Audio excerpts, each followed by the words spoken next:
Hello students, welcome again to my channel. मेरा नाम अखंड प्रताप सिंह है। आज हम लोग क्लास 12 का first chapter electric charge and field का 18th क्वेश्चन सॉल्व करने जा रहे हैं। इसके पहले मैंने 1 to 17 तक के सारे क्वेश्चन को सॉल्व करके इस चैनल पे अपलोड कर चुका हूँ। अब आप लोगों को किसी भी क्वेश्चन में अगर डाउट हो तो आप लोग जाके वहाँ पे दूर कर सकते हैं। ठीक है, आइए स्टार्ट करते हैं। तो क्वेश्चन ये कर रहा है कि point charge +10 microcoulomb is a distance 5 centimetre directly above the centre of the square, जिसका साइड 10 सेंटीमीटर दिया हुआ है, जो कि फिगर में दिखा रहा है। ठीक है ना, ये एनसीईआरटी में क्वेश्चन दिया हुआ है और इसमें फिगर भी दिया हुआ है। कह रहा है कि what is the magnitude of the electric flux through the square. तो कह रहा है कि इस स्क्वायर के थ्रू कितना इलेक्ट्रिक फ्लक्स होगा। ठीक है ना, यहाँ पे एक हिंट भी दे रखा है कि think of the square as one face of the cube with edge 10 centimetre. Hint हो सकता है आप लोगों को एग्जाम में ना दे, लेकिन एनसीईआरटी की बुक में इस क्वेश्चन में दे रखा है। ठीक है ना, तो समझते हैं इस क्वेश्चन को क्या कर रहा है कि एक स्क्वायर है यहाँ पे, जो कि मैंने ऑलरेडी बना चुका हूँ यहाँ पे। ठीक है ना, और ठीक इसके सेंटर से 5 सेंटीमीटर की ऊंचाई पे, हाइट पे क्यू चार्ज यहाँ पे रखा हुआ है, जिसकी वैल्यू दिया हुआ है +10 माइक्रोकूलम, +10 माइक्रोकूलम। तो इस चार्ज से हमें बताना है कि इस स्क्वायर के सरफेस से कितना इलेक्ट्रिक फील्ड लाइन पास करेगा। ठीक है ना, और जितना इलेक्ट्रिक फील्ड लाइन पास करेगा उसी को तो हम लोग इलेक्ट्रिक फ्लक्स कहते हैं। ठीक है ना, कि अगर यूनिट एरिया से कितना इलेक्ट्रिक फील्ड लाइन पास कर रहा है, उसी इलेक्ट्रिक फील्ड लाइन की जो कैलकुलेशन होता है उसी को हम लोग इलेक्ट्रिक फ्लक्स कहते हैं। तो यहाँ पे चार्ज रखा हुआ है 5 सेंटीमीटर के हाइट पे, और इस स्क्वायर के सरफेस से कितना लाइन पास करेगा वही हमें निकालना है। तो इसको निकालने के लिए थोड़ा सा लोग ट्रिक यूज करते हैं कि इसको हम लोग एक इन्वेलप में हम लोग बंद कर देते हैं, और वो इन्वेलप का शेप जो होना चाहिए वो एक क्यूब की तरह होना चाहिए। ठीक है ना, उससे फायदा क्या होगा तो देखो समझते हैं क्या फायदा होगा। जैसे मान लो कि हमारा स्क्वायर है, ठीक है,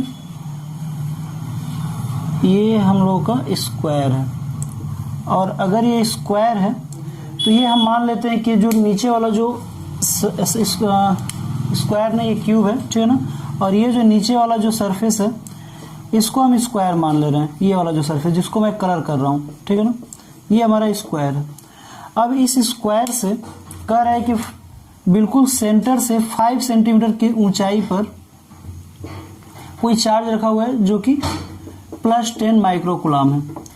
अब ये बताइए कि ये जो चार्ज है, ये चार्ज बिल्कुल स्क्वायर के सेंटर से 5 सेंटीमीटर पे रखा हुआ है, और जो एज है सबका 10 सेंटीमीटर है। सबका कितना है? 10 सेंटीमीटर है।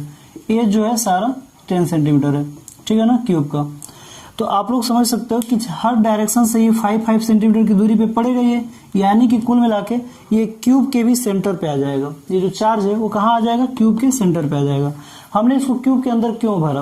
क्योंकि हम गॉस थ्योरम यूज करने जा रहे हैं, और जो गॉस थ्योरम है वो कहता है कि अगर कोई भी चार्ज अगर किसी भी बंद सरफेस के अंदर, बंद क्लोज सरफेस के अंदर अगर रखा जाए, तो उस सभी सरफेस के द्वारा निकलने वाला जो इलेक्ट्रिक फील्ड लाइन होता है वो Q/ε0 के इक्वल होता है। ठीक है ना, तो यहाँ पे अगर हम लोग क्लोज सरफेस ले लेंगे तो हमें टोटल इलेक्ट्रिक फ्लक्स की वैल्यू पता चल जाएगी, और जो फाई टोटल होता है वो गॉस के हिसाब से Q/ क्या होता है? ε0 होता है। ठीक है ना, टोटल इलेक्ट्रिक फ्लक्स जो यहाँ से बाहर की तरफ निकल रहा है। ठीक है ना, जो आउटवर्ड डायरेक्शन में, हर डायरेक्शन में जो इलेक्ट्रिक फ्लक्स यहाँ से निकलेगा हर सरफेस के द्वारा, ठीक है ना, चाहे वो अपवर्ड हो, चाहे डाउनवर्ड हो, चाहे फ्रंट हो, चाहे बैकवर्ड हो, सभी सरफेस से जो टोटल इलेक्ट्रिक फ्लक्स निकलेगा वो कितना निकलेगा? Q/ε0। लेकिन यहाँ पे अगर सिमेट्री का यूज करेंगे अगर हम लोग, तो जितना, क्योंकि ये सेंटर पे रखा हुआ है चूंकि, ठीक है ना, ये चार्ज कहाँ है? सेंटर पे। तो जितना इलेक्ट्रिक फील्ड लाइन इसके सरफेस, डाउनवर्ड सरफेस से निकलेगा, उतना ही इलेक्ट्रिक फील्ड लाइन कहाँ से निकलेगा? अपवर्ड सरफेस से। सेम उतना ही इलेक्ट्रिक फील्ड लाइन कहाँ से निकलेगा? साइड से निकलेगा, फिर उतना ही पीछे से भी निकलेगा, आगे से भी निकलेगा। मतलब ये है कि सब जगह का एरिया सेम है, और सब जगह का एरिया सेम होने के साथ साथ सब जगह का एंगल भी सेम पड़ रहा है लगभग। ठीक है ना, जैसे यहाँ से जो भी इलेक्ट्रिक फील्ड लाइन निकलेगा ये ऐसे आएगा।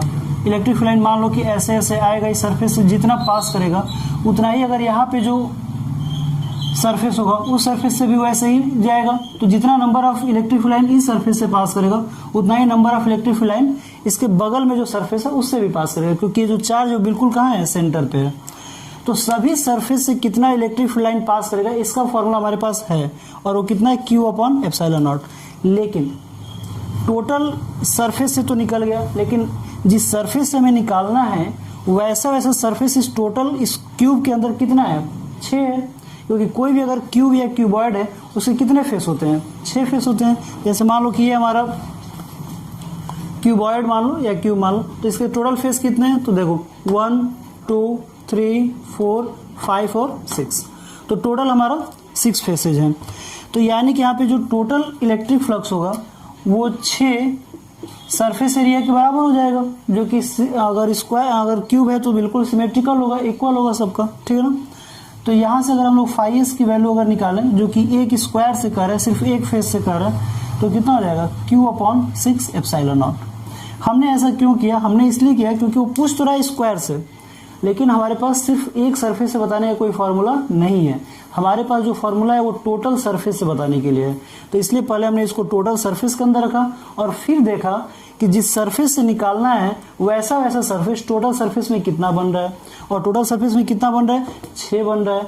तो अब जो है हम लोग इस सरफेस से निकाल सकते हैं, क्योंकि टोटल का हमें फार्मूला पता है Q/एप्सिलॉन नॉट, ठीक है ना।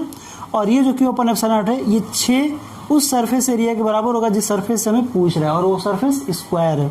तो यहाँ से फाई एस इक्वल टू क्या हो जाएगा, Q/6 एप्सिलॉन नॉट, ठीक है ना। अब इसकी वैल्यू को यहाँ पे रख देंगे, तो Q की वैल्यू कितना दिया, 10 माइक्रो कूलम। तो 10 और माइक्रो का मतलब होता है 10⁻⁻⁶। ये एक प्रीफिक्स के रूप में यूज किया जाता है किसी भी यूनिट को छोटा करने के लिए, ठीक है ना। तो जहाँ पे माइक्रो लिखा होता है वहाँ पे हम 10⁻⁻⁶ लिख देते हैं अपॉन 6 इंटू, और एप्सिलॉन नॉट की वैल्यू को मैंने बताया था पिछले क्वेश्चन में भी कि कैसे हम लोग कैलकुलेट करते हैं। 1/4 pi epsilon not equal to होता है 9 × 10⁹। ये आप लोग कूलम्ब्स लॉ से पढ़े होंगे, ठीक है ना।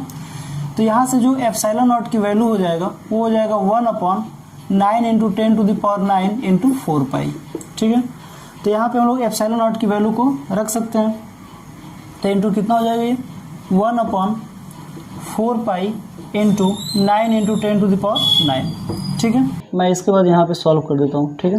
तो ये आ जाएगा 10 × 10⁻⁻6 अपॉन 6 इंटू, और ये टर्म ऊपर चला जाएगा तो कितना हो जाएगा 4 इंटू पाई की वैल्यू होगा 3.14 इंटू 9 × 10⁹, ठीक है।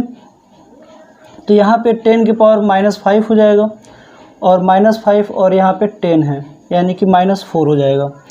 और इसको मल्टीप्लाई कर लेते हैं, तो 9 से मल्टीप्लाई कर लो तो कितना हो जाएगा, 9 4 जा 36 का 6 कैरी 3, 9 1 जा 9 और 3 12 का 2 कैरी 1, और ये 28, ठीक है ना। तो यहाँ पे 2 पॉइंट पे डेसिमल लगा देंगे, इंटू 4 अपॉन कितना हो जाएगा 6 इंटू यहाँ पे 10 टू द पावर। देखो आप लोगों को पता होगा कि पावर ऐड हो जाता है जब बेस सेम होता है, a की पावर m इंटू a की पावर अगर n हो तो a की पावर कितना हो जाता है m + n। तो यहाँ पे 10 की पावर 1 है, और यहाँ पे 10 की पावर यहाँ पे 10 की पावर 9 है, और यहाँ पे 10 की पावर -6 है। तो इसको ऐसे लिख सकते हैं।